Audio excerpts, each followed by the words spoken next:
রূপসী বাংলা, এটা হচ্ছে জীবনানন্দ দাশের কাব্যগ্রন্থ। আমরা যে কবিতাগুলো পড়ি, বাংলার মুখ আমি দেখিয়াছি, এই পৃথিবীতে এক স্থান আছে, এরপরে আবার আসিব ফিরে, ওই কবিতাগুলো যে নেওয়া হয় বলে রূপসী বাংলা কাব্যগ্রন্থ থেকে অথবা বনলতা সেন কাব্যগ্রন্থ থেকে, ওই কাব্যগ্রন্থগুলো হচ্ছে এইগুলো। এখান থেকেই ওই কবিতাগুলো বাছাই করে নিয়ে আমাদের পাঠ্যপুস্তকে নেওয়া হয়। তবু রূপসী বাংলা, বনলতা সেন, মহাপৃথিবী, বেলা অবেলা, কালবেলা, শ্রেষ্ঠ কবিতা, এগুলো হচ্ছে কাব্যগ্রন্থের নাম। তো এই কাব্যগ্রন্থের অন্তর্ভুক্ত একটা কবিতা আছে হচ্ছে কি, বাংলার মুখ আমি দেখিয়াছি। বাংলার মুখ আমি দেখিয়াছি তাই পৃথিবীর, বাংলার মুখ আমি দেখিয়াছি তাই আমি পৃথিবীর রূপ খুঁজিতে যাই না আর।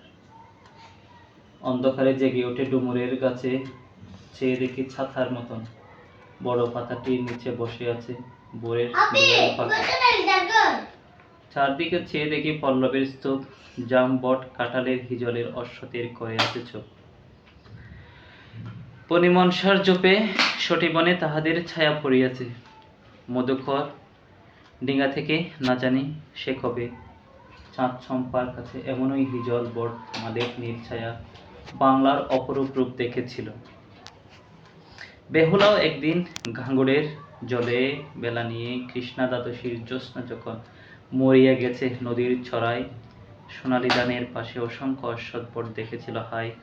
শ্যামার নরম গান শুনেছিল একদিন অমরায় গিয়ে ছিন্ন খঞ্জনার মতো যখন সে নেচেছিল ইন্দ্রের সভায়।